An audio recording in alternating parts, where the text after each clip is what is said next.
বছর আগে যখন আমরা 2.5 লক্ষ লোকের দায়িত্ব বিধায়ক বাবুর হাতে তুলে দিই, ঠিক আছে, তখন বিধায়ক বাবু কিন্তু আমাদের এই 5 বছরে কিছুই কাজ করেননি। উনি একদম পুরোপুরি ফেলিওর হয়ে গেছে। এখন আমরা নলহাটি পৌরসভায় রয়েছি। এখানে আমরা বলবো যে নলহাটির চেয়ারম্যানও আজকে আমাদের বিধায়ক বাবুই রয়েছেন এবং নলহাটির একটা ভালো পোস্টে রয়েছেন এই পুরো সিটির, সেটা হচ্ছে আমাদের পিন্টু সিং।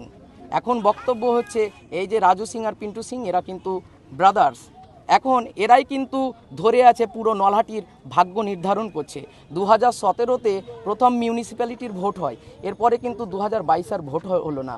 22 থেকে নিয়ে 26 চলছে, কোনো ভোট হয়নি। ভোট হচ্ছে গণতান্ত্রিক একটা অধিকার।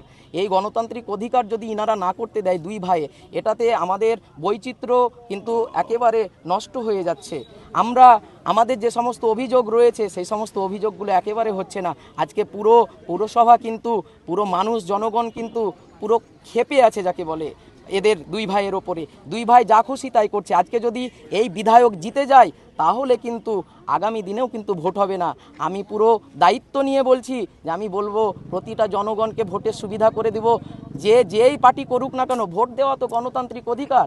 কেউ সিপিএম করুক, কেউ কংগ্রেস করুক, কেউ তৃণমূল করুক, কেউ বিজেপি করুক, যার যার পার্টি করুক, সেটা তো তার স্বাচ্ছন্দ্যতা, সেটা তো তার স্বাধীনতা।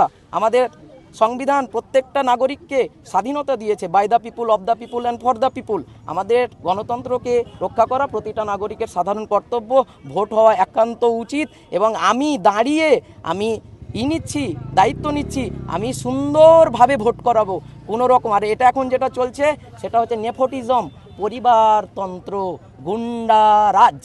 এর থেকে গুন্ডামি আর কিচ্ছু হতে পারে না। এরা গুন্ডা, এরা মানুষকে এরা শেষ করে দিল 5 বছর। মানুষের প্রচুর অভিযোগ, প্রচুর ক্ষোভ, প্রচুর অভিমান রয়েছে এই দুই ভাইয়ের ওপরে। এরা শুধু স্বার্থান্বেষী ক্যারেক্টারের, সেলফ সেন্ট্রিক ক্যারেক্টারের লোকেরা। এ শুধু নিজের দেখেছে, কিচ্ছু করেন, নাথিং এলস। এ শুধু বোলপুর বাবুকে খুব ভালোবাসেন। বোলপুর বাবুকে সন্তুষ্ট করে দিলেই জানেন যে টিকিট চলে আসবে আর 5 বছর আমরা লুটতে রাজ করব। আবার যদি সুযোগ দেন 5 বছর কিন্তু আমাদের আর করার কিছু নেই, সব শেষ হয়ে গেছে। রাস্তাঘাট, শিক্ষা, স্বাস্থ্য, ইলেকট্রিসিটি, ওয়াটার সার্কুলেশন থেকে নিয়ে মূল্য বৃদ্ধি থেকে নিয়ে বিভিন্ন জিনিস পুরো আজকে এক্সপয়েলড হয়ে গেছে।